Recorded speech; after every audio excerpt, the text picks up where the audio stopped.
நிறைய யங்ஸ்டர்ஸுக்கு இப்போ பார்த்தீங்கன்னா சிக்ஸ் பேக் வைக்கணும் அப்படின்ற ஒரு ட்ரீம்ஸ் வந்து நிறைய பேருக்கு இருக்குது. அந்த ட்ரீம்ஸை ஃபுல்ஃபில் பண்ணுறதுக்கு நிறைய பேர் பண்ணுறாங்க. ஆனால் அந்த மிஸ்டேக்ஸ் நிறைய பேர் வந்து பண்ணுற மிஸ்டேக்ஸ் தான் இந்த வீடியோவில் சொல்ல போகிறேன்.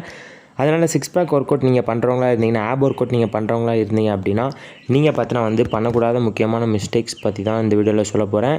ஸோ ஃபஸ்ட்டு பார்த்தீங்கன்னா வந்து நிறைய பேர் வந்து சிக்ஸ் பேக்கில் இருக்க வயிற்றில் இருக்க தொப்பையை குறைக்கணும், வயிற்றில் இருக்க ஃபேட்ஸை வந்து குறைக்கணும் அப்படின்னு சொல்லிட்டு கண்டினியூஸாக six pack workout, ab workout பண்ணிகிட்டு இருப்பாங்க. அப்படி நம்ம பண்ணுறத கண்டிப்பாக ஸ்டாப் பண்ணிக்கணும். ஏன்னா நம்ம மசில்ஸ் பார்த்தோன்னா வந்து ரெக்கவரி டைம் கொடுத்தா தான் அந்த மசில்ஸும் க்ரோ ஆகும். ஃபார் எக்ஸாம்பிள் இப்போ பைசெப்ஸுக்கு ஒர்க் அவுட் பண்ணுறோம் அப்படின்னா பைசெப் மசில் வந்து க்ரோ ஆகும். ட்ரைசெப் மசிலுக்கு ஒர்க் அவுட் பண்ணுறோம் அப்படின்னா ட்ரைசெப் மசில் க்ரோ ஆகும். அதே ஆப் ஒர்க் அவுட் நம்ம பார்த்தோன்னா ஆப்ஸுக்கு நம்ம ஒர்க் அவுட் கொடுத்த ஆப் மசில்ஸ் வந்து நல்லாவே வந்து க்ரோ ஆகும். இதுதான் எல்லாருமே தெரிஞ்சிக்க வேண்டிய ஒரு விஷயம். வாரத்தில் பார்த்தீங்கன்னா நீங்கள் 2 நாள் வந்து ஆப் ஒர்க் அவுட் பண்ணலாம். இன்றைக்கி ஆப் ஒர்க் அவுட் பண்ணிட்டீங்க அப்படின்னா அடுத்த நாள் பண்ணாதீங்க, அதுக்கு அடுத்த நாளும் பண்ணாதீங்க. ஸோ அதுக்கு அடுத்த நாள் வந்து நீங்கள் ஆப் ஒர்க் அவுட் பண்ணலாம். அப்படி பண்ணால் உங்களுக்கு மசில்ஸுக்கு நல்ல ரெக்கவரி டைம் கிடைக்கும். உங்கள் மசில்ஸும் சீக்கிரமாக க்ரோ ஆகும்.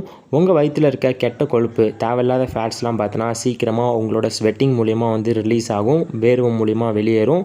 அதனால் ஆப் ஒர்க் அவுட் பண்ணும்போது நீங்கள் பார்த்தோன்னா வந்து டெய்லியும் ஆப் ஒர்க் அவுட் பண்ணுறதை கண்டிப்பாக அவாய்ட் பண்ணிடுங்க. இன்னொன்று ரெக்கவரி டைம் கொடுங்க. நிறைய பேர் பார்த்தோன்னா ஆப் ஒர்க் அவுட் பண்ணும்போது வயிறு ரொம்ப பெயினாக இருக்குது, வயிறு வலிக்குதுன்னு சொல்லிட்டு கம்மியான செட், கம்மியான ரெப்ஸ் வந்து பண்ணுறாங்க. ஒரு workout for example plank பண்ணுறதா இருந்தீங்க அப்படின்னா ஒரு செட்டுக்கு 30 செகண்ட்ஸ் நீங்கள் நிற்கிறீங்க, ஹோல்டு பண்ணி நிற்கிறீங்க அப்படின்னா அந்த 30 செகண்ட்ஸை கன்ஃபார்ம் நீங்கள் விடாமல் பண்ணிடணும். அதை விட்டுட்டு 30 செகண்ட்ஸ் நிற்கிறதுக்கு பதிலாக 10 செகண்ட்ஸ் மட்டும் நின்றுட்டு அதை வந்து ஒரு செட்டாக வந்து கன்சிடர் பண்ணக்கூடாது. அதனால் ஆப் ஒர்க் அவுட் பொறுத்த வரைக்கும் கரெக்டான ஃபார்மில் பண்ணுங்கள். ஆப் ஒர்க் அவுட்டுக்கு என்னென்ன ஒர்க் அவுட்லாம் பண்ணலாம், நம்ம வயிற்றில் இருக்க கொழுப்பை சீக்கிரமாக குறைச்சி எனக்கும் சிக்ஸ் பேக் வைக்கணும் ப்ரோ அப்படின்னு நீங்கள் நினச்சிங்க அப்படின்னா மறக்காமல் எனக்கு வந்து கமெண்ட் பண்ணுங்கள். நான் கண்டிப்பாக வந்து ரிப்ளை பண்ணுறேன். அதுக்கான ஒரு வீடியோ வந்து மேக் பண்ணி போடுறேன். மறக்காமல் இந்த வீடியோ உங்கள் ஃப்ரெண்ட்ஸ் எல்லாருக்குமே வாட்ஸ்அப்பில் ஷேர் பண்ணுங்கள். அவங்களுக்கு ரொம்பவே யூஸ்ஃபுல்லாக இருக்கும். Bye guys.